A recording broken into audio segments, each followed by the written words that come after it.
제가 또 우리가 개척을 시작하면서 저도 기도를 많이 했겠죠. 금식 기도를 하면서 뭐 온전한 금식은 아니지만 한 끼 금식을 하면서 이렇게 기도하는 가운데 주일 오전 예배는 강해 설교를 해야 되겠다. 예. 강해가 뭡니까? 성경을 하나하나 성경 구절을 풀어가면서 그 성경 그 속에 있는 하나님의 그 진리를 여러분들에게 풀어가지고 같이 나누며 은혜 받는 것이 그 강해 설교인데요. 라는 그런 마음이 들었어요. 지난주까지 우리 3주가 지났잖아요. 그렇죠? 지난주까지는 계획을 한 가운데 서론적인 예림교회의 서론적인 주제 설교를 했습니다. 주제는 제가 하나님께서 마음을 주시죠. 이번 주에는 어떠한 주제로 설교를 해라. 그러면 그 주제에 맞춰서 성경을 찾고 또한 거기에 맞춰서 이제 설교를 준비하는 겁니다. 강해는 뭐냐면 먼저 본문을 정한 다음 본문이 먼저 앞에 있고 그 본문을 따라가서 쭉 따라가면서 주님께서 그 본문 가운데 심어 놓으신 그 우리들에게 주시고자 하는 그 하나님의 마음을 전해드리는 게 강해 설교죠. 그래서 첫째 주는 뭐 했죠? 기억해내야 합니다. 꼭 필요한 거니까. 그렇지? 하나님이 기뻐하시는 사람이라는 주제로 설교를 했습니다. 그게 우리 총 주제라고 생각하면 돼요. 우리 인생에 있어서, 우리 삶에 있어서, 우리 예림교회의 총 주제가 교회의 존재 목적이 하나님이 기뻐하시는 사람, 하나님이 기뻐하시는 교회인 거예요. 그렇죠? 두 번째 주에는 뭐죠? 제목이 한 마음으로 서로 받으라 이렇게 했어요. 그렇죠? 설교 제목이 그것도 주제잖아요. 그렇죠? 그 뭐냐면은 우리 개척교회를 시작하는 예림교회를 시작하는 우리의 마음 자세가 어떠해야 하는지, 그렇죠? 서로 받아야 된다. 그리고 서로도 하나가 돼야 된다. 한 마음으로 서로 받아야 된다. 받으라. 그리고 지난주에는 뭐였죠? 섬김? 그 성경 공부고요. 아니 성전. 살아있는 성전으로 살라 주제가 그렇게 돼가지고 우리 교회가 어떻게 살아야 하는지, 우리 교회가 이제 실제적으로 어떤 삶을 살아야 되는지, 우리 개인과 교회가 그렇게 세 가지 주제로 해서 이제 서론적인 건 끝났어요. 그리고 오늘부터 본격적으로 강해 설교를 시작합니다. 그러면 또 고민이 있을 거 아니에요. 성경 어디를 강해를 해야 되는가. 그런데 이 고민은 그리 길지 않았어요. 왜냐면 우리가 개척교회잖아요. 그렇죠? 그리고 개척자의 삶을 살아야 되니까 사도행전을 통하여 개척교회는 어떻게 시작되었고 교회는 어떻게 시작되었고 또 어떠한 자세로 그들이 살았으며 복음을 어떻게 전했는가를 살펴보는 것이 제 1순위다. 그래서 올해는 사도행전을 살펴볼 거예요. 오전 예배 내내 올해가 끝날 때까지 사도행전을 살펴보면서 그 안에서 하나님의 귀한 뜻을 발견하는 시간을 갖도록 하겠습니다. 여러분 지금서부터 사도행전의 바다에 푹 빠질 준비를 하셔야 돼요.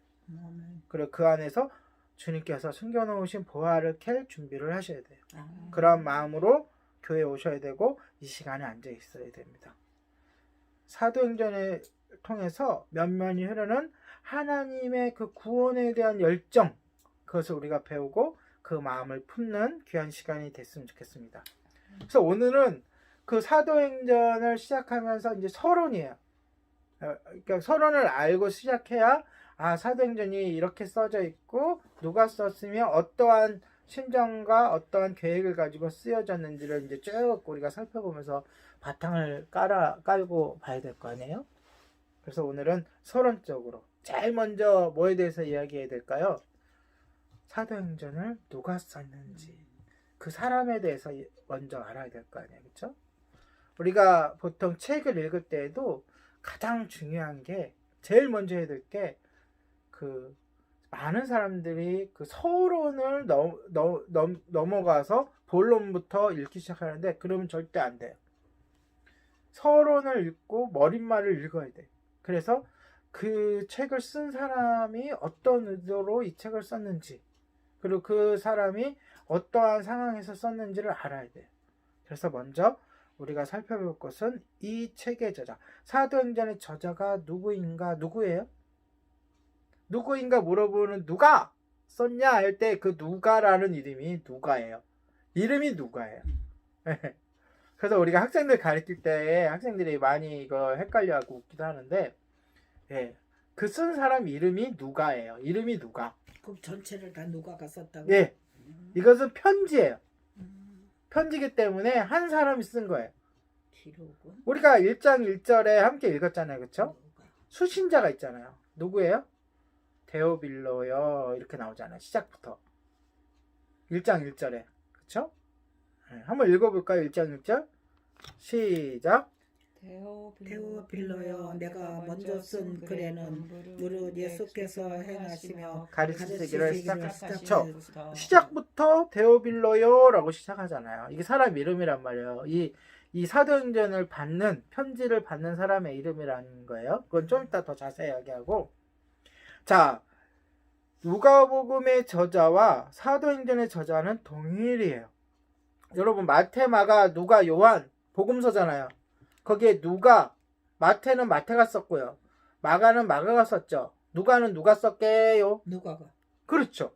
그 누가랑 이 사도행전의 누가랑 같은 인물이에요. 그리고 누가복음의 이 연장선에서 사도행전을 쓴 거예요. 예, 우리 한번 그거를 살펴볼까요? 누가복음, 지금 여기를 사도행전 1장 1절 손가락으로 이렇게 곱필 생각을 하고, 누가복음 마지막 장,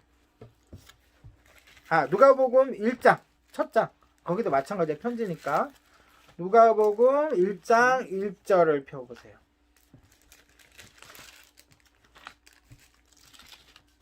그래서 누가복음 1장 1절에서 4절을 읽고 바로 손가락을 휙 넘겨가지고 사도행전 1장 1절을 읽어볼게요. 그러면은 이게 피부로 와닿아요. 한 사람이 썼다는 게.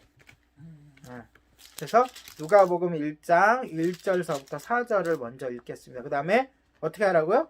휙 넘겨가지고 사도행전 1장 1절을 읽어보는 거예요. 자, 시작. 우리 중에 이루어진 사실에 대하여 처음부터 목격자와 말씀에 일꾼된 자들이 전해준 그대로 내력을 저술하려고 붓을 든 사람이 많은지라. 그 모든 일을 근원부터 자세히 미루어 살핀 나도. 누구예요? 나가? 누가도. 시작. 데오빌로 각하에게 차례대로 써 보내는 것이 좋은 줄 알았노니. 누구에게? 데오빌로. 아까 데오빌로죠? 여기는 각하래요. 각하래니까 어느 정도 높은 위치에 있는 거죠. 뭐 군주라든지 왕이라든지 아니면은 뭐 총독일 수도 있고요. 무슨 도시를 담당하고 있는 사람일 수도 있어요. 4절 시작. 이는 각하가 알고 있는 바를, 자 스톱.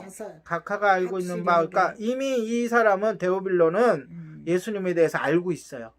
그러니까 전도를 받은 사람이에요. 계속 시작. 더 확실하게 하려 함이로다. 휙 넘겨서 1장 1절 시작. 데오빌로여, 내가 먼저 쓴 글. 먼저 쓴 글이 뭐예요? 누가복음. 그쵸? 누가복음 글에는 시작. 무릇 예수께서 행하시며 가르치시기를 시작하신부터. 그러면서 쭉 가면서 마치고 예수님이 돌아가시고 승천하신 것까지 먼저 쓴 글. 곧 누가복음에서 썼고, 이제부터는 그 이어서 쓴다는 얘기잖아요. 그쵸? 그러니까 누구예요? 사도행전의 저자가 누가복음을 쓴 바로 그 누가인데 직업은 의사였어요. 의사. 누가복음 사복음서를 가만히 보면 마태는 마태의 성격에 맞게 글이 써져 있고요. 마가는 누구죠? 보너스로 얘기하면 마가는 마가의 다락방 할 때 그 마가예요. 그러니까 예수님 초기 제자였지만은 너무나 어리고 젊어서 12제자에는 포함되어 있지 않지만 그 제자의 무리들 속에 늘 같이 다녔던, 그렇게 신학자들이 이야기를 하고 있어요. 네. 그러니까 이 누가랑은 다르죠. 누가는 나중에 합류한 거예요. 예수님이 승천하신 후에 예수님을 보지도 못했어, 누가는. 그러나 의사이잖아요. 의사는 지식도 높고 꼼꼼하잖아. 그래서 들은 바를 뭐라고 써져 있어요, 아까? 누가복음 처음에 뭐라고 써져 있어요? 2절에 보면 처음부터 목표 마테마가 누가 그렇죠. 그래서 많은지라 하면 3절에 그 모든 일을 근원부터 자세히 미루어서 살펴봤어요. 들은 바를. 예. 예. 그래서 누가복음을 기록했고 이 자신이 사도행전도 자신이 등장하지 않는 장면들은 들은 것을 일일이 꼼꼼히 다 따져보고 적은 거예요. 예, 그게 의사로서의 그런 성격이 나오는 거예요. 그다음 요한복음의 요한은 처음 제자잖아요, 그렇죠? 거기다가 예수님이 특별히 사랑하던 제자예요. 그리고 천국에 대한 환상까지 본 제자예요.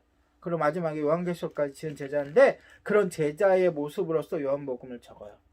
그러니까 마태, 마가, 누가, 요한은 각 그 네 명의 그 인격과 삶과 예수님과의 관계와 그런 자신의 지식과 그런 걸 모두 하나님 들어가지고 쓰셔서 예수님에 대해서 기록하도록 한 게 사복음서예요.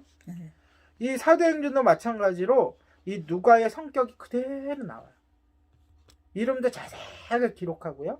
그리고 행적도 자세하게 기록하고 비록 본인이 그 장소에 없었더라도 자세하게 한 사람한테만 들은 게 아니라 여러 사람한테도 듣고 또 그 현장도 가서 꼼꼼하게 기록하고 확인하고 나서 그리고 사도행전을 기록했어요.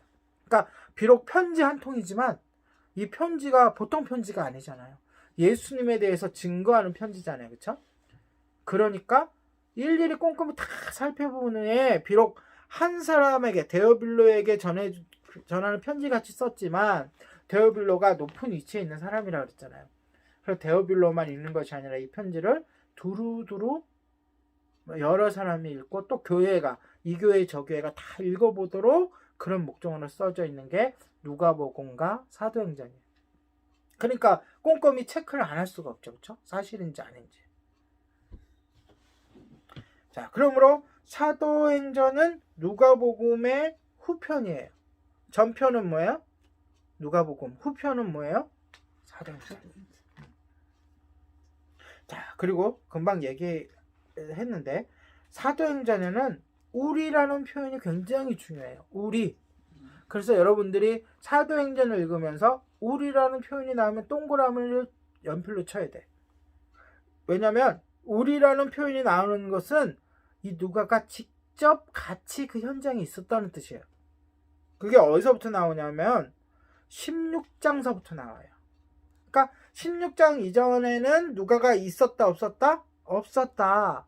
그런데 들었고 직접 확인했다. 꼼꼼히 살펴봤다. 그것을 적은 거예요. 자, 누가라는 표현이 구체적으로 어디 나오냐면 16장 10절에 나오고요. 16장 10절에서부터 17절은 다 나와요. 한번 찾아볼게요. 누가복음? 아니. 지금 사도행전 16장 10절에서 17절. 여기에 우리라는 표현이 엄청 많이 나와요.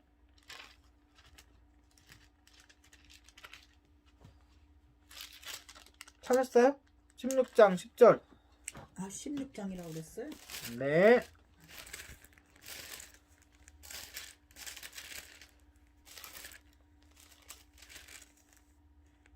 자, 16장 10절. 10절 찾았어요? 아멘. 네, 한번 읽어볼게요. 시작. 바울이 그 환상을 보았을 때 우리가 동그라미. 네. 예, 제가 읽을게요. 우리가 곧 마게도냐로 떠나기를 힘쓰니 이는 하나님이 저 사람들에게 복음을 전하다라고. 그 다음에 또 우리를 할 때 우리를. 네. 그 다음에 11절도 보세요. 같이 읽을게요. 시작. 우리가 예, 이렇게 쭉쭉쭉 나와요. 그리고 또 어디 나오느냐? 이제 안 찾아볼 거예요. 20장 5절에 보면 또 나와요. 20장 5절에서 21절. 또 19장에도 나오고 총 몇 군데 나오느냐? 97곳에 나와요. 사도행전 97곳에 우리가라는 단어가 나와요. 그러면 그 우리가라는 단어가 나올 때는 누가가 그 자리에 있었다 없었다? 있었다 없었다? 있었다. 그러니까 우리가라는 이 말이 중요하다는 얘기는 현장에 누가가 있었다 없었다 라는 표현이에요. 그러니까 현장에 바울하고 같이 있었던 인물이 누군가를 살펴보면 되겠죠. 이 저자가 누군가를 살펴보려면. 그럼 누가 있었어요? 초기에는 누가 있었어요? 바나바가 같이 있었죠. 그 다음에 실라라는 사람도 같이 있었어요. 또 마가라는 사람들도 같이 있었어요. 그리고 누가라는 사람들도 같이 있었어요. 그러면 이 사람 중에 한 명일 거 아니에요. 우리가라는 표현이 있으니까. 그렇죠? 저자가 이 사도행전 쓴 사람이. 그러니까 그 중에 한 사람인데 뒤에 이제 보세요. 바울이 저자를 증명해줘요. 누가라고 증명해주는데 제가 읽어드릴게요. 골로새서 4장 14절과 빌레몬서 1장 24절에 보고 디모데후서 4장 1절에 보면 뭐라고 쓰냐면 얘기하면 사랑하는 의원인 누가 이렇게 나와요. 그러니까 의사라는 게 여기서 밝혀지죠. 네. 사랑하는 의원인 누가. 그 다음에 또 나의 동역자 누가 이렇게 나와요. 그리고 마지막 디모데후서는 사도 바울이 죽기 직전에 쓴 거예요. 직전에 썼는데 거기에 4장 11절에 뭐라고 나오냐면 누가만 나와 함께 있느니라. 다 떠나고 파송 보내고 그 감옥 속에 누가 같이 있어요? 누가만 홀로 남아 있으니까 마가를 같이 데려오라 라고 디모데에게 부탁하는 장면이 나와요. 그러면 마지막에 그 사도 바울이 죽을 때는 누구랑 같이 있었다는 얘기예요. 디모데에게 마가를 데려오라 그랬으니까 사도 바울이랑 누가는 원래 있었고 마가가 왔다면 마가 그 다음에 디모데가 같이 있었을 거 아니에요. 디모데가 오기 전에 사도 바울이 죽었는지 안 죽었는지는 알 수 없어요. 하지만 끝까지 곁에 남아있던 사람이 누구라고요? 누가라고요. 그러니까 성경 다른 사도 바울도 누가가 함께 있었다라는 것을 증명하고, 그렇죠? 그 다음에 성경 구절 내에서도 우리라는 단어가 들어가는 것을 감안한다면, 그리고 무엇보다 결정적으로 1장 1절에 데오빌로요라고 썼던 누가복음 1장과 일치하는 것을 보면 사도행전은 누가 쓴 게 확실하다고요? 누가가 의사인 누가가 쓴 게 확실하다. 이게 왜 중요하냐면 누가 썼냐에 따라서 이게 연도가 달라져요. 언제 썼냐 연도가 달라지고 왜 썼냐 목적이 달라져요. 자, 그렇다면 누가는 누구일까요? 누가 이렇게 얘기하는데 누가는 누구일까? 이걸 알아야 될 거 아니야. 그래야 왜? 하나님이 그의 삶과 그의 성품과 그가 갖고 있는 지식과 그가 갖고 있는 경험과 그런 것을 다 들어서 써가지고 성경을 한 거니까 누가가 누구인지를 우리가 알아야 돼. 자, 누가는 바울의 충실한 동역자입니다. 아까 바울이 그렇게 얘기했잖아요. 그렇죠? 나의 동역자라고. 바울의 2차 전도 여행 도중에 드로아라는 지역에서 바울을 처음으로 만나요. 그러니까 중간에 합류한 거예요. 2차 전도 여행 때. 네. 그래서 우리가라는 표현이 사도행전 중간 16장이나 가서야 나온다는 거예요. 그래서 16장 40절에 보면 빌립보에서 함께 전도합니다. 21장 17절까지 같이 있다가 잠깐 헤어져요. 그 박해 때문에 바울이 먼저 안 찾아봤어요. 제 말에만 집중하죠. 헤어지고 나중에 합류를 또 해요. 이런 과정이 사도행전에 그대로 나오고 또 디모데 후서에서 아까 읽었던 4장 11절에서 보면 바울과 함께 어디까지 갔다고요? 로마까지 갔다. 그러니까 바울의 여정에 그러니까 중간에 16장에 2차 전도 여행에 합류하고 나서 끝까지 바울이 좀 몸이 안 좋았잖아요. 그렇죠? 누가 학설에서는 간질이 있다고도 했고 눈에 병이 있다고도 얘기하고 그러는데 끝까지 주치같이 옆에서 하나님께서 붙여주신 거예요. 바울의 성계에 있어서 건강을 챙기고 옆에서 기록도 하고 또 바울의 편지도 대신 써주기도 하고 그러한 역할을 하도록 바울의 그 마지막 순간까지 함께했던 사람이 이 누가예요. 이게 왜 중요하냐? 누가복음을 기록하고 사도행전을 기록하는 데 있어서 굉장히 중요합니다. 이 일이. 그리고 전승에 의해서는 성경에는 나와 있지 않지만 바울이 죽은 후에 베드로의 말년에 베드로가 마지막에는 로마로 가잖아요. 로마에서 순교를 한단 말이야. 베드로도요.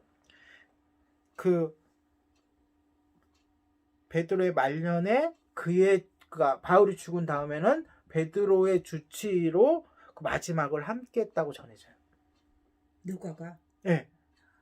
중간에 바울을 만나서 예수님을 영접하고 바울의 끝까지 같이 하고 그 다음에 베드로가 로마에 오니까 그 베드로를 끝까지 옆에서 같이 있었다고 전해져요. 이게 왜 중요하냐면은 나중에 얘기해 줄게요. 이게 왜 중요한 거에 한지는 아마도 누가가 예수님을 직접 제대로 함께하지 않았잖아요. 아까도 얘기했지만 그렇음에도 불구하고 누가복음을 기록할 수 있었던 이유가 이 베드로와 함께했던 이 시간 때문에 그래요.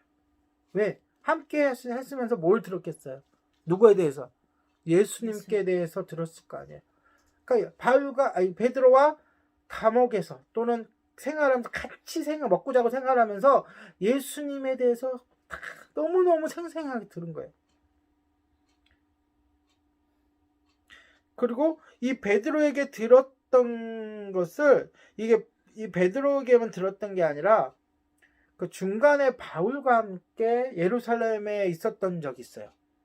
이 누가는 항상 바울과 함께 했다 그랬잖아요. 그렇죠?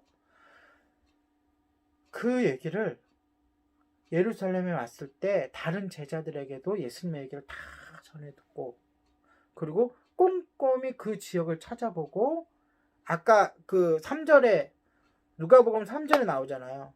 그것이 사실인지를 다 체크했다고. 그리고 나서 그 사건들을 살펴보고 그 다음에 바울의 사도행전에 보면은 초반기에는 바울이 중심이 돼가지고 복음을 증거하는 그 내용이 쭉 나오거든요. 그 지역도 일일이 찾아가서 확인해 본 거예요. 바울이 어느 지역에서 전도를 했는데 거기에 뒤에 나오지만은 시몬이라는 사람이 성령이 충만한 모습을 보고서 그것을 나에게 팔려고 하는 모습 그 내용이 나오거든요. 그리고 초대 예루살렘 교회에서 아나니아 사피아가 거짓말로 헌금하고 거짓말로 이게 다라고 하면서 그 자리에서 죽는 장면도 나오거든요. 이런 걸 누가가 다 기록하기 전에 예루살렘에 왔을 때 유대에 왔을 때 그 지역을 일부러 찾아가고 또 주변 사람들을 만나가지고 꼼꼼히 다 체크하고서 오케이 이게 사실이구나 확인하고서 사도행전을 썼다는 거예요. 그래서 이 내용이 굉장히 중요한 거예요. 베드로의 얘기를 듣고 와서 확인하고 바울의 얘기를 듣고 또 확인하고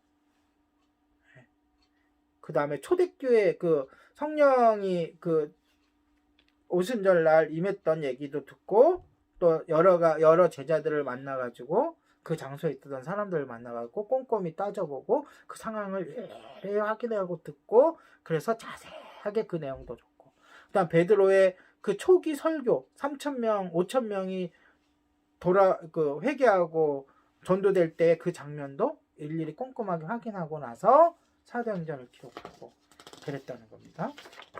자, 그 다음에 마가에 대해서 이제 다 얘기를 했으니까, 자, 그럼 사도행전은 언제 기록되었는가? 이거 굉장히 중요해요. 왜? 사도행전이 기록한 연도에 따라서 이것이 성경인가, 성경으로 포함될 수 있는가 아닌가를 판별하기 때문에. 자, 사도행전은 61년에서 63년 사이에 기록된 것으로 확인됩니다. 왜냐하면 그 근거가 어떻게 되냐면, 첫 번째, 사도행전에는 바울이 로마 감옥에 있으면서 복음을 전파했다는 내용으로 끝나요. 그 후에 기록이 없어요. 그러니까 그 후에 무슨 일이 일어났다면 그 이전에 기록된 거겠죠. 그렇죠? 왜냐면 무슨 큰일이, 이 꼼꼼한 누가가 그 큰일이 일어나는데 그래서 기록을 안 남겼을 리가 없거든요. 그러니까 사도 바울이 로마 감옥에 들어갔다가 중간에 석방됩니다. 근데 이 내용이 없어요. 사도행전에는. 그러니까 석방되기 전까지의 일을 쓴 거예요. 그러니까 그 석방되기 전에 이것을 기록했다고 신학자들은 생각해요. 그리고 두 번째 근거는 64년도에 어떤 일이 벌어지냐면, 유명한 일이 벌어지죠. 로마 도시를 네로 황제가 불태우는 일이 벌어져요. 그리고 그 책임을 누구한테 돌려요? 기독교인들이 불태웠다라고 헛소문을 내가지고 기독교 박해가 시작됩니다. 근데 이 내용도 사도행전에 있어요, 없어요? 없어요. 64년도에 불이 난 거는 확실하죠. 왜냐면 역사적인 기록이 남아있으니까. 그쵸? 그 다음에 70년이 되면 예루살렘이 완전히 멸망합니다. 그 헤롯 성전 있잖아요. 그 거대한 헤롯 성전도 다 무너집니다. 이 내용도 언급이 없죠. 그러니까 적어도 70년 이후에 기록하지 않은 거고 64년 이후에도 기록된 게 아니라고 볼 수가 있죠. 그리고 중요한 것은 세 번째로, 사도행전에 나타난 용어가 초대교회 초반에 쓰던 용어를 그대로 쓰고 있어요. 예를 들어서 4장 27절에 보면 예수님을 하나님의 종이라고 표현합니다. 하나님의 종, 예수. 근데 이것이 초대교회 초반에 예수님에 대해서 보통 표현하던 표현이에요. 그리고 초대교회 중반이 되면은 이 표현은 사라집니다. 그리고 7장 56절에 보면 예수님이 계실 때 자신을 향해서 주로 쓰던 단어가 있어요. 그게 뭐예요? 인자라는 단어예요. 근데 그 사도행전 7장 56절에 보면 그 인자라는 단어가 쓰여집니다. 그리고 인자라는 단어는 점점 사라지게 돼요. 초대교회에서. 왜? 예수님을, 인자라는 뜻이 사람이란 뜻이잖아요. 사람의 자식이란 뜻이잖아요. 예수님이 자신을 가리킬 때에 인자라고 했고, 초반에는, 초대교회 초반에는 인자라는 단어를 썼는데 이 단어 또한 사라지게 돼요. 초대교회 중반서부터 사라지게 되고, 지금은 예수님을 인자라고 우리가 부르지 않잖아요. 이런 단어들이 쓰인 것으로 보니까 초대교회 초반에 사도행전이 기록되었고, 연도는 바울이 감옥에 있을 때는 말 그대로 누가도 쓸 수 있는 그러한 한가한 시간이었을 거 아니에요. 선교여행을 갔을 때 계속 이동해야 되고 복음을 전해야 되고 하니까 그때 틈틈이 일기를 썼을 거 아니에요. 누가는 그런 걸 충분히 썼을 개연성이 있잖아요. 그것을 다 종합하고서 나서 누가복음을 기록하고 누가복음을 편지로 쓰고 데오빌로에게 또 이어서 사도행전을 편지로 썼을 것이다 라고 하는 것이 정설이에요. 그러니까 정확하게 언제 썼다 이렇게 할 수는 없지만 대략 61년에서 63년도에 썼겠다. 자, 그렇다면 이번에는 자, 그럼 사도행전이 신약성경 전체에서 차지하고 있는 역할이 무엇일까? 왜 신약성경을 이렇게 신약성경이 초대교회 시절에는 각각 있었을 거 아니에요. 마태복음은 누구에게 보낸 편지였을 거 아니야, 또 기록이었을 거 아니야. 누가 이렇게 예수님에 대해서 보라고, 그렇죠? 이게 각각 있었단 말이에요. 성경책으로 이렇게 하나로 묶여져 있는 게 아니었단 말이죠. 근데 성경책으로 묶였을 때 왜 사도행전을 마태, 마가, 누가 사복음서 다음에 그 다음에 서신서가 쓰여지기 그 중간에 가운데다가 놓아놨을까? 그것을 살펴보는 것이 중요해요. 왜 그랬을 것 같아요? 다시 말해서 사도행전이 신약성경에서 사복음서와 서신서 사이에 위치하고 있잖아요. 그렇죠? 그렇잖아요. 우리가 이 다음이 뭐예요? 로마서잖아요. 로마에게 보내는 바울의 편지잖아요. 그렇죠? 이 전이 뭐예요?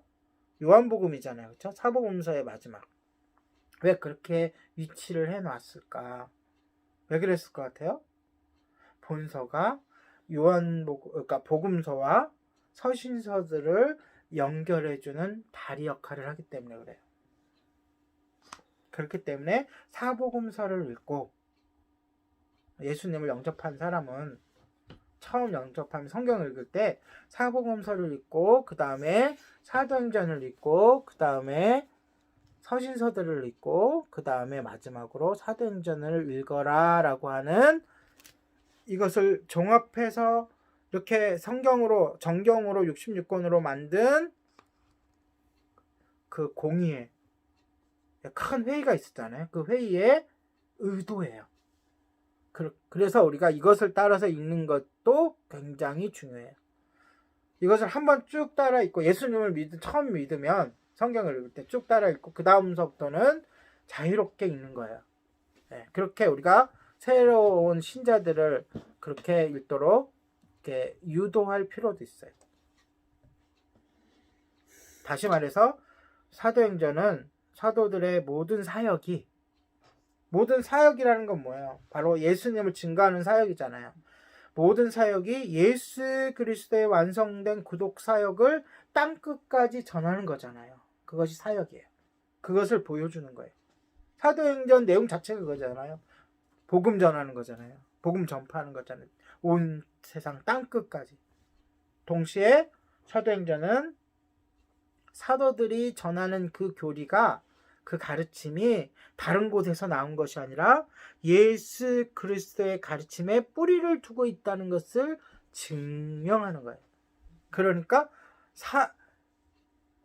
복음서를 읽고 나서 사도행전을 읽어야지만 이 복음을 어떻게 전해야 되는지, 누구에게 전해야 되는지, 어떠한 각오로 전해야 되는지를 알고 나서 뒤에 서신서를 읽으라는 거예요.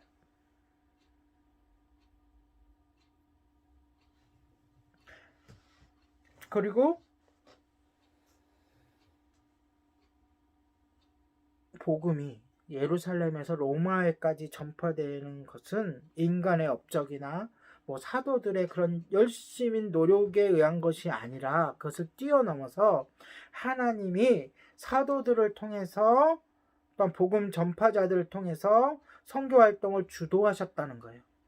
그래서 땅끝까지 이르러 복음을 증거하게 하신 것이 주도자가 누구라고요? 하나님이시라는 것을 보여주는 거예요. 그것이 사도행전의 위치고 나아가서 사도행전의 역사관이에요. 역사관. 사도행전은 성령의 활동에 대해서 언급을 많이 합니다.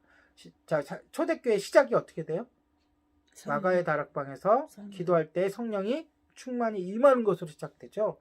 그리고 성령이 또 아시아에서 전도하던 바울의 일행을 어디로 이끌어요? 아시아에서 더 이상 전도하지 말고 유럽으로 향하도록 성령께서 이끄심을 볼 수 있어요. 그리고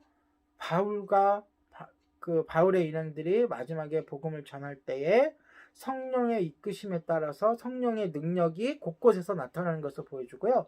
마지막으로 순교하는 그 데까지 본문에는 사도행전은 없지만 그 순교하는 그 순간에도 성령의 이끌림 받아서 순교하게 되는 거예요. 그래서 사도행전의 역사가는 하나님께서 주도하신다는 거예요. 성령의 인도하심으로. 그리고 우리가 또 살펴볼 것은 사도행전에서 나오는 초대교회의 모습을 살펴봐야 돼요.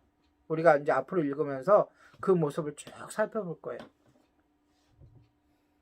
사도행전에는 당시 교회의 어떠한 조직이었는가, 교회가 그런 걸 보여주지 않아요. 그리고 어떻게 예배드리는 방법에 대해서 보여주지 않아요. 지금처럼 기도를 언제 해야 되고 찬양을 먼저 해야 되고 사도신경을 해야 되고 이런 걸 보여주지 않아요. 사도신경에서 보여주는 것은 초대교회의 생활을 보여줘요. 초대교회 사람들이 어떻게 살았다, 어떻게 서로 교제했다 라는 것을 보여줘요. 그들의 삶이 어떻게 살았는가가 특정지어지며 가치 있는 모습으로 보여줘요. 그래서 초대교회의 영적인 모습, 그 다음에 도덕적인 모습에 대해서 집중하고 있어요. 우리들에게 보여주는 거죠. 우리도 그렇게 해야 된다는 거죠. 그럼 초대교회의 특징은 무엇이냐? 첫 번째는 교회는 하나라는 거예요. 우리가 우리 심순정 사목께서 기도한 내용 가운데 들어있는 예림교회, 그 다음에 복음전환교회, 주님의 교회, 또 저기 볼로에 있는 교회, 그리고 필리핀에 있는 교회든 미국에 있는 교회든 모든 교회가 뭐라고요? 하나라는 거예요. 사도행전에 나와 있는 출발점인 예루살렘 교회나 자기 마지막 끝점인 로마 교회가 하나라는 거예요. 그런 것을 강조하고 있어요. 두 번째로 강조하는 것은 그 모든 교회의 성도들이 기쁨이 충만했다는 거예요. 그걸 강조하고 있어요.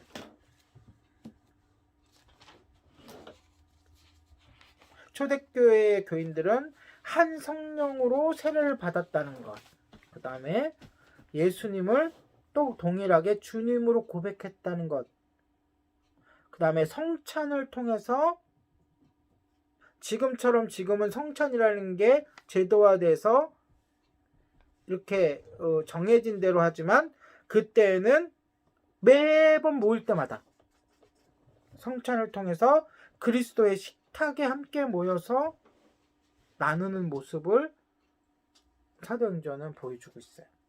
초대교회의 모습으로. 따라서 그들은 예수님 안에서, 그리스도 안에서 한 가족이었다고 보여줘요. 사도행전이 그렇게 보여주는. 그래서 어떻게 해요? 부자들은 가지고 있는 소유를 팔아서 필요대로 나눠주고, 식사를 할 때도 미리 집에서 만들어가지고 갖고 와서 자기만 먹는 게 아니라 함께 먹는. 그래서 한국교회에서 그 초대교회의 모습을 잘 드러내는 것이 점심을 같이 나눠 먹는 거예요. 지금은 코로나19 때문에 우리가 할 수 없지만 우리가 집에서 반찬을 갖고 오든 미리 준비를 하든 이렇게 점심을 준비해서 예배 끝나고 함께 나누는 것이 이 초대교회의 본을 받아서 하는 거예요. 결론적으로 초대교회 성도들은 예수 그리스도를 믿는 사람들의 모임이에요. 확실하게. 사실은 그 안에서 여러 가지 이유로 교회에 나오지만 그들이 최종적으로는 예수님을 구주로 영접하고 믿어야 되는 거예요. 그리고 또 그만큼 중요했던 게 서로 교제를 나누는 거예요. 당시에는 어땠어요? 종도 있었어요. 그쵸? 그리고 주인도 있었고 부자도 있었고 가난한 사람도 있었고 심지어는 군인도 있었고 심지어는 포로도 있었어요. 그리고 왕들도 있었어요. 귀부인들도 있었고 정치인들도 있었고 심지어 유대인 중에 바리새인들 중에서도 믿는 자들도 많았고요. 그들이 싫어하는 세리나 과부나 고아들도 있었고, 또 유대인이 아닌 헬라인들도 있었어요. 그런데 공통적으로 그들이 하나였어요. 교제를 같이 했어요. 복음을 전하는 가운데 성령님이 주시는 기쁨 가운데 있었어요. 기쁨은 누가복음에서 강조되는 부분이기도 해요. 누가복음을 쓸 때에도 그 안에 기쁨이 쭉 흐르고 있어요. 그리고 사도행전 전체에서도 쭉 기쁨이 흐르고 있어요. 우리가 사도행전을 이제 쭉 강해를 하다 보면 그것을 발견할 수 있어요. 우리가 아까 얘기했는데, 우리 사도행전이 조직이나 예배 드리는 방법에 대해서 별로 언급하지 않는다고 하지만, 사도행전에서 면면이 흐르는 교리가 또 있어요. 교리. 그걸 우리가 앞으로 쭉 발견하게 될 텐데,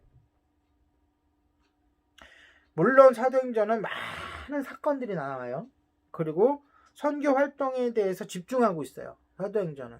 그러함에도 불구하고 초기 교회의 기독교 교리가 그 안에 담겨져 있어요. 그것도 우리가 살펴볼 거예요. 2장에서 5장의 교리가 나오고요. 10장의 교리가 나오고 13장의 교리가 나오는데, 우리가 강해 설교를 하면서 강해 설교를 하다 보면 강해는 그 성경 구절을 파헤치는 거기 때문에 풀어서 해체해서 우리가 우리가 잘 먹을 수 있도록 이렇게 요리를 하는 거기 때문에 교리가 가르쳐드리고 여러분들에게 소개될 거예요. 어떤 거냐? 간단히 얘기하면 예수님은 주님이시다. 이런 교리. 기독론이죠. 네. 그리고 예수님은 그리스도시다. 주님이시다랑 그리스도시다랑 약간 다른데, 그리스도라는 뜻은 구원자라는 뜻이에요. 이건 뭐예요? 구원론이 여기 들어가 있고요. 그 다음에 예수님은 하나님의 아들이시다 라는 그 예수님에 대한 것이 들어있어요.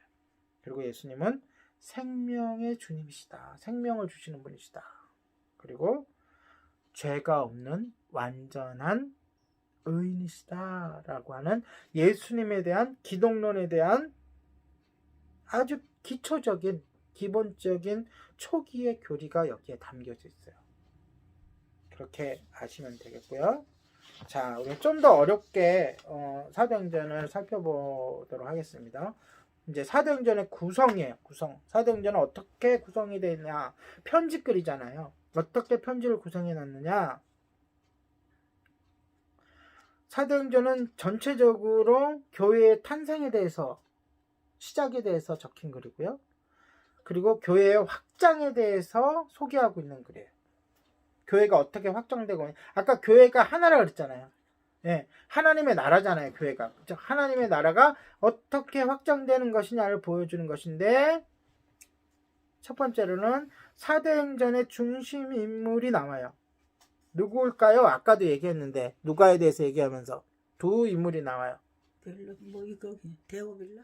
그건 받는 사람이고, 베드로와 바울이에요. 사도행전의 중심 인물은. 그것은 나중에 따로 두 인물에 대해서는 마지막에 설명하도록 하고요.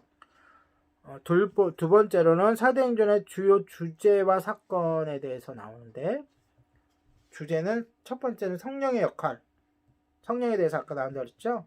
그 다음에 새로운 선교지로 나아가는 것에 대해서 나와요. 점점 이제 선교지가 넓어지는 거죠. 예수님도 말씀해 주셨잖아요. 너희는 어디서부터? 예루살렘, 그 다음에 유대 땅, 그 다음에 어디요? 사마리아, 그 다음에 어디예요? 땅 끝까지. 예. 이렇게 선교지가 확정되는 거예요. 그 다음에 여러 회심의 사건들이 나와요. 회심이 뭐예요? 마음을 돌이켜서 예수님을 믿는 거잖아요. 그런 사건들이 중점적으로 소개되고, 그 다음에 교회의 성장이 어떻게 성장되는가가 보여지고, 그 다음에 그 이제 곳곳에서 기독교인으로서 어떻게 살아가야 되는지, 공동체로서 어떻게 교회의 삶을 살아야 되는지 나와요. 자, 크게 세 번째로는 사도행전의 주요 문제들이 나와요. 사도행전의 문제들. 어떤 게 나와요? 교회에 대한 박해가 나와요. 제일 먼저. 그렇죠? 우리가 예루살렘 교회가 이제 최초의 예루살렘 교회가 시작되고 나서 다 좋고 좋으니까 사람들이 그 안에서 모여서 살고 있단 말이에요. 고향이 각각 다른 지역인데도 고향으로 돌아가지 않고 거기서 살고 있어요. 3,000명이 모여서 예배드리고 함께 공동체 생활하고 5,000명이 모여서 예배드리고 함께 공동체 생활하고 흩어질 생각을 안 해. 흩어지지 않으니까 어떻게 돼요? 선교지가 퍼지지가 않아. 넓어지지가 않아. 그쵸? 예수님의 명령이 예루살렘과 온 유대와 사마리아와 땅끝까지 있는데 이게 예루살렘에서 멈춰져 있어. 그래서 하나님이 어떻게 해요? 박해를 주십니다. 허락하세요. 하나님이 박해를 주시는 건 아니지만 박해가 시작되는 거예요. 그 다음에 유대인과 로마인들, 유대인과 헬라인들과의 관계에 문제들이 생깁니다. 이제는. 그래서 어떠한 그 유명한 일이 일어나요. 최초의 예루살렘에서 교회에 공개적인 회의가 일어나요. 이 문제 때문에. 그리고 사도 바울이 유대인 앞과 로마 앞에서 재판을 받게 됩니다. 그리고 선교 때문에 일어나는 역경과 고난이 사도행전에서 소개가 돼요. 왜 소개가 돼요? 이게 다 우리들이 겪어야 될 일이야. 그렇기 때문에 사도행전에서 이것을 미리 맛보게 해주는 거예요. 그리고 마지막으로 사도행전은 선교 범위가 확정되는 것에 대해서 보여주고 있는데 이 몇 단계에 거쳐서 확정되냐면 5단계에 거쳐서 확정이 돼요. 좀 내가 지금 서론이니까 어렵게 얘기를 하지만 이게 이제 우리가 이렇게 쭉 살펴보면서 하나하나 살펴보면서 매주 조금씩 살펴보면서 이것을 다 확인할 수가 있어요. 5단계를 거쳐서 확정되는데 1단계가 그러니까 그 범위는 나중에 한번 살펴볼게요. 그리고 사도행전을 만약에 크게 두 부분으로 나눈다. 두 부분으로 나눈다면 어떻게 나눌 수 있을까요? 아까 얘기했죠? 두 인물을 중심으로 해서 나눌 수가 있어요. 누구랑 누구요? 베드로. 그렇죠. 베드로가 중심으로 된 사건들과 그 다음에 바울이 중심으로 된 사건들이 나누어지는데 정확하게 전반부는 1장 1절에서 12장 25절로 나눠지고요. 그 다음에 13장부터는 마지막 절까지는 또 이렇게 나눠지는 거예요. 잠깐만요. 네, 설교 시간 죄송합니다. 집안에서 하다 보니까 네, 이렇게 크게 두 부분으로 나눠져요. 자, 다시 말해서 전반부는 베드로의 사역과 교회의 탄생에 대해서 중점적으로 나와지고 초대교회 탄생에 대해서, 후반부는 바울의 사역과 교회의 확장, 안디옥에서 로마까지의 확장에 대해서 나와요. 자, 이제 거의 끝났어요. 여러분들 지금 머리가 아플 거예요. 학교에서 공부하는 것보다 더 지금 자세하게 얘기하기 때문에. 왜냐면 이걸 한번 다루고 가야 돼. 자, 그러면 사도행전의 가장 중요한 구절이 어디인가? 중요한 성경 구절이 어디인가? 알고 계세요? 바로 아까 읽었던 본문의 마지막 절이에요. 어디예요? 사도행전 1장 8절이에요. 8절을 한번 다시 볼게요. 아이고, 저도 얘기하면서 막 침이 마르고 힘드네요. 사도행전 1장 8절.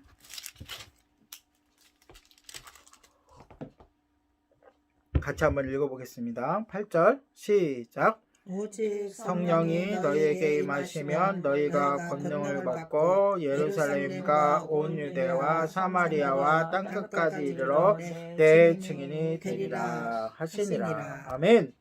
이것이 사도행전의 틀과 핵심이고요. 신약 전체에 있어서 중심 구절이에요.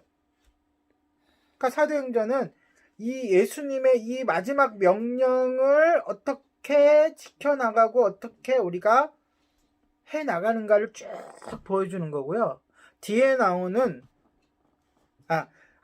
사도행전 앞에 나오는 복음서는 이 명령을 하신 예수님이 어떤 분이신가에 대해서 설명하는 거고, 뒤에 나오는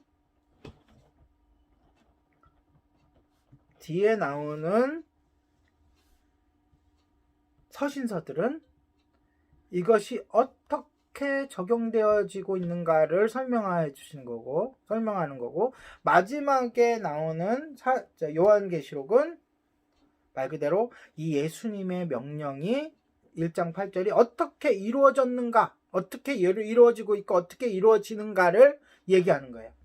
그러니까 이 사도행전 1장 8절이 신약성경 전체의 주제이기도 하고 중심 구절이에요. 아까 다시 한번 얘기할게요.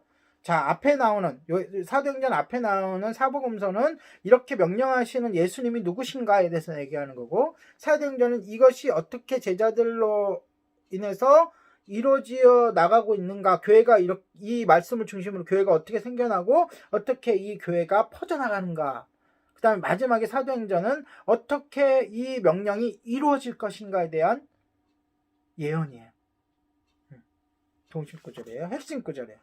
그리고 사도행전의 틀이에요. 이게 이 틀에 맞춰서 사도행전이 이루어지죠. 처음에 사도행전이 어디서부터 시작돼요? 예루살렘에서부터, 그 다음에 유대 땅에서부터, 그 다음에 사마리아의 복음 전도가 되고, 그 다음에 안디옥을 중심으로 해서 아시아 지역, 그리고 땅끝이라고 생각하고 있는 로마와, 바울이 땅끝이라고 생각한 것은 로마 너머의 스페인까지가 땅끝이라고 생각했어요. 그렇게 이루어지는 거예요. 네, 중심 구절이 되는 거예요. 그리고 덧붙여서 이것을 받들어지는 구절들이 어떤 구절이냐면 6장 7절 같은 구절이에요. 하나님의 말씀이 점점 더 왕성하여 예루살렘에 있는 제자의 수가 더 심히 어떻게 된다고요? 많아지고 제사장의 무리 가운데서도 그 도에 복종하더라 하는 승리의 선언들이 곳곳에 나와요. 네, 지금 제가 읽어드렸으니까 안 찾아봐도 되는데, 이 승리의 선언들이 양념처럼 사도행전이 진행되면서 곳곳에서 나와요. 복음이 어떻게 된다고요? 흥황해진, 그 복음이 전파되는 것이 승리의 선언들이 이렇게 나와요. 자, 이제 다 왔어요. 마지막으로 이 두 인물에 대해서 한번 사도행전을 중심으로 하는 중심된 두 인물에 대해서 살펴볼게요. 두 인물이 누구라 그랬죠? 사도 베드로와 사도 바울이에요. 둘 다 사도라고 제가 얘기했어요. 사도란 뜻이 무슨 뜻이에요? 예수님께 직접 가르침을 받았다는 거예요. 사도행전 2장에 이제 나오는데, 1장에 이제 후반부에 나오는데, 아마 이게 다다음 주 정도에 설교가 될 건데, 유다를 대신해서, 유다는 자살해서 죽었잖아요. 대신해서 그 자리를 메꿀 사도를 뽑아요. 근데 사도가, 그러면서 사도가 누구인가에 대한 증명이 나와요. 어떤 사람이 사도냐면, 자, 베드로가 일어나서 이렇게 얘기합니다. 제가 읽어드릴게요.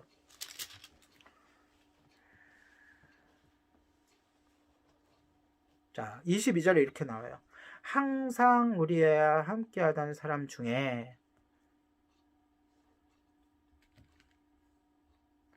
예수님에 대해서 증언할 건데, 증언할 사람을 뽑는 건데, 21절에 자, 이렇게 나와요. 이러므로 요한의 세례부터 우리 가운데 올려져 가신 날까지 주 예수께서 우리 가운데 출입하실 때에 우리와 함께 하던 사람들이에요. 중에 뽑는 거예요.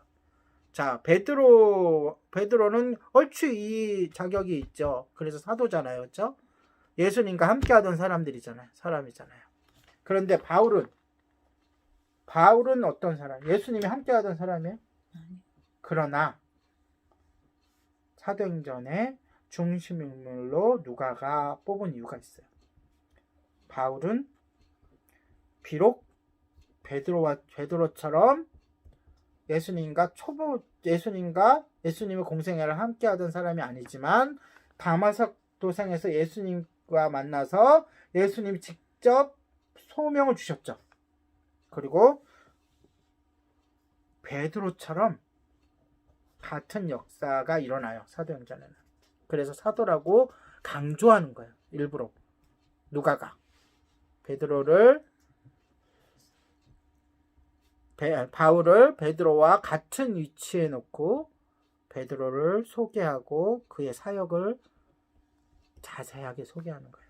왜냐면 베드로는 그 사역 내내 공격을 당해요. 사도성에 대해서. 내가 무슨 예수님의 제자냐, 예수님을 소개하는데 네가 자격이 있느냐라고 많은 사람들로부터 공격을 당해요. 그래서 바울 서신에서 보면 바울 서신에서도 여러 군데에서도 스스로도 자신이 사도라는 것을 증명하기 위한 내용을 많이 써요. 사도행전에서는 누가가 대신해서, 누가가 오랫동안 바울과 함께 있었잖아요. 그리고 말년에 베드로와도 함께 있었잖아요. 그리고 베드로와 많은 제자들하고도 대화를 했잖아요. 누가복음을 쓰기 위해서, 사도행전을 쓰기 위해서.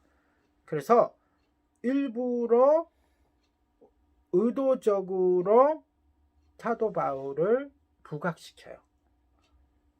베드로와 비교해가면서. 그러니까 여러 가지 이 사도행전에 기록 안 된 내용들도 많이 있을 거 아니에요. 근데 그 중에, 그러니까 누가가 자기의 일기장에서 이게 취합해서 사도행전을 썼을 거 아니에요. 일부러 베드로의 그 능력만큼의 분량을 바울에 대한 이야기를 소개를 해요. 대비시켜가지고. 그걸 한번 제가 보여드릴게요. 그러니까 전반부와 후반부로 나눈다면 사도행전 13장을 기준으로 해서 아까 얘기했잖아요. 12장 마지막까지 그러니까 전반부고 후반부가 13장부터 마지막이다. 전반부는 사도 베드로가 중심 인물이라고 하고 후반부는 사도 바울이 중심 인물이 되도록 이렇게 구성을 한 거잖아요. 사도행 구성한 이유가 아까도 얘기했듯이 이방인의 사도이자 교회 확장에 결정적인 역할을 한 바울의 권위를, 그의 위치를 베드로의 위치와 동등하게 올려놓기 위해서 구성을 이렇게 한 거예요. 한번 볼게요. 사건만 따지자면, 자, 베드로의 기적적인 사건 중에서 안진뱅이를 일으켰던 사건이 있죠. 그게 뭐예요? 사도행전 3장 2절에서 8절에 나오는 성전 미문 앞에 앉아있던 안진뱅이를 일으켰단 말이에요. 나사렛 예수 이름으로 금과 은은 나에게 없거니와 내게 있는 것은 너에게 주노니. 그렇죠. 그 사건이 동일하게 바울에 있어서도 안진뱅이를, 다리를 태어나서부터 못 써서 안진뱅이를 일으키는 사건이 있습니다. 그게 14장 8절에서 12절에 의도적으로 누가가 그 사건을 소개하는 거예요. 그게 어디서 일어나냐면 지역이 루스드라라는 지역이에요. 자, 그 다음에 두 번째는, 자, 치유의 능력에 대해서 서로 동일하게 누가가 두 사람을 얘기해요. 뭐냐면 특별한 치유의 능력. 네. 그것은 베드로의 그림자만 닿아도 병이 낫는다는 내용이 있어요. 예, 그게 어디에 나오냐면 사도행전 5장 15절에서 16절에 나오는데, 동일하게 이와 비슷한 능력을 소개해요. 바울에 대한. 그게 뭐냐면 19장 11절 12절에 어떤 이야기 나오냐면 바울의 손수건만 갖다가 또는 그의 앞치마만 갖다가 얹어도 낫게 하는 내용을 누가가 동일하게 소개를 해요. 대칭적으로. 그 다음에 마술사를 제압하는 장면이 나옵니다. 그게 베드로는 사도행전 8장 9절에 14절에 시몬이라는 마술사가 있어요. 그 마술사를 제압하는 장면이 나오는가 하면 바울은 13장 6절에서 11절에 바예수라는 마술사가 나와요. 바예수라는 마술사가 나오고 다른 말로 옐루마라는 마술사가 나오는데 그 마술사를 제압하는 장면이 나와요. 또 하나 더 소개한다면 이번에는 기적이라고 하면, 능력이라고 하면 가장 큰 능력, 죽은 자를 살리는 능력이 있어요. 네, 그 능력을 베드로는 욥바에서, 사도행전 9장 36절에 40절에 욥바에서 도르가라는 여자 신도를 살려요. 그런데 바울은 드로아라는 지역에서 20장 9절에서 12절에 나오는데 유도고라고 하는 남자 청년을 살리는 사건을 소개를 해요. 바울이 설교할 때 높은 곳에서 떨어졌어. 그러니까 창가에 앉아 있다가 떨어져서 죽은 그 설교예요. 자, 마지막에 뭐 더 많은데 대표적인 것 중에 마지막으로 너무 길어지니까 설교가 마지막으로 감옥에서 풀려나는 기적을 또 소개를 해요. 비슷하게. 자, 베드로는 12장 7절에 천사가 나타나서 그를 깨우면서 사슬이 착고가 풀어지면서 이렇게 얘기하잖아요. 천사가 나가서 복음을 담대히 증거하라고 하는, 그러면서 감옥에서 그런 장면, 비슷한 장면이 16장 26절에 빌립보 감옥에서 지진이 일어나고, 그러니까 바울과 실라가 기도하며 찬양할 때 지진이 일어나고 옥문이 열리고 메인 것이 풀리는, 이것이 의도적으로 누가가 이렇게 비슷하게 이렇게 소개를 해요. 이 외에도 여러 가지 사건이 있었을 거 아니에요. 여러 가지 기적이 있지만 이런 기적들을 전반부에는 베드로를 중심으로 해서 소개할 때, 복음 증거를 소개할 때 베드로의 사건을 소개하고, 후반부에는 바울이 복음 전도를 할 때에 일어나는 사건들을, 비슷한 사건들을 이렇게 소개를 해요. 그러면서 의도가 뭐라고요? 바울을 베드로의 권위와 같이 동일하게 소개를 하기 위해서 소개하는 거예요.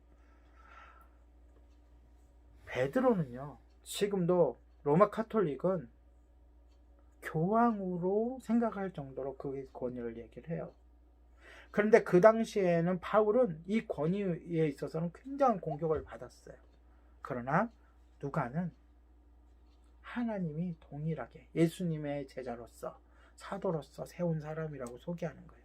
우리가 이제 사도행전을 쭉 살펴보면서 이러한 그걸 갖고 있고 생각하면서 사도행전을 공부하다 보면, 강의를 하다 보면 더욱더 재미있을 거라고 생각합니다. 결론을 맺을게요.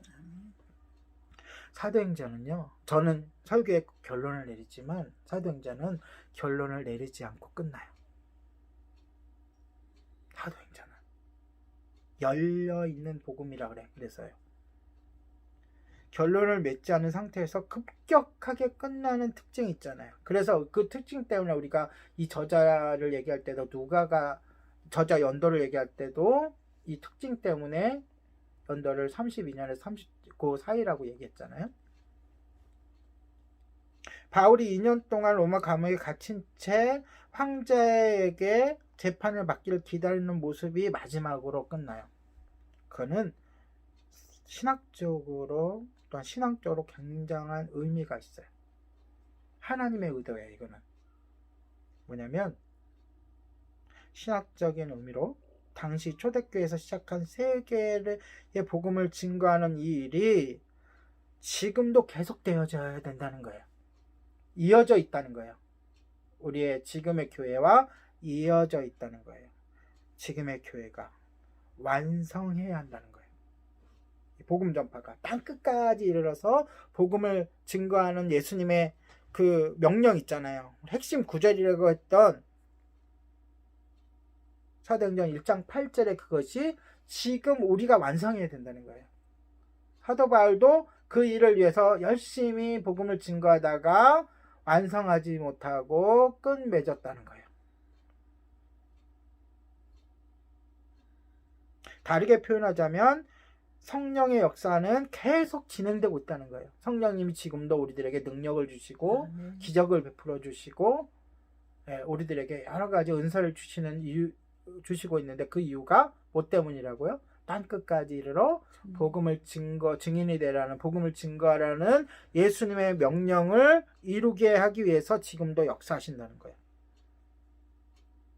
그래서 사도행전은 계속 되어지고 있다는 거예요. 끝나지 않고. 그래서 우리 예림교회는 각 교회마다 사도행전의 다음 편 28장에서 끝나잖아요.